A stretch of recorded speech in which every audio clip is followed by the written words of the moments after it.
पौराणिक कथा के अनुसार एक नगर में एक वृद्धा रहती थी। उसका एक ही पुत्र था।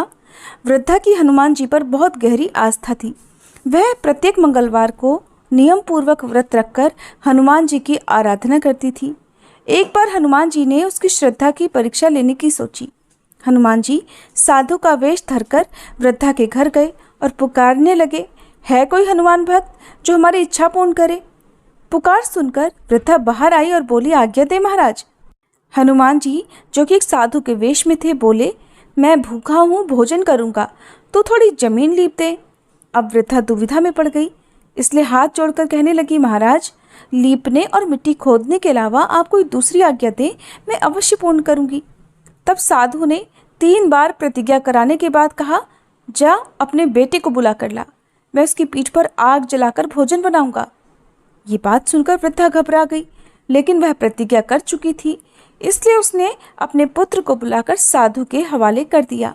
वेशधारी साधु हनुमान जी ने वृद्धा के हाथों से ही उसके पुत्र को पेट के बल लिटवाया और उसकी पीठ पर आग जलवाई। आग जलाकर दुखी मन से वृद्धा अपने घर में चली गई।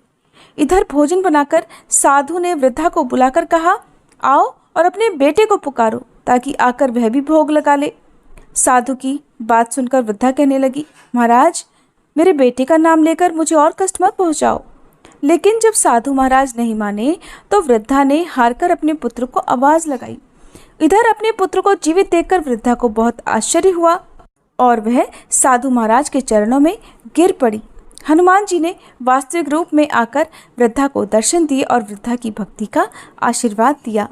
इस प्रकार भौम प्रदोष व्रत के दिन भगवान शिव के साथ हनुमान जी की पूजा करने से सभी प्रकार के दुख बाधाएं दूर हो जाती हैं। मान्यता है कि भौम प्रदोष व्रत के दिन भगवान हनुमान को घी की 9 बत्ती वाला दीपक जलाने से हर तरह के कर्ज से मुक्ति मिलती है। अब सुनिए शिव चालीसा का पाठ। फिर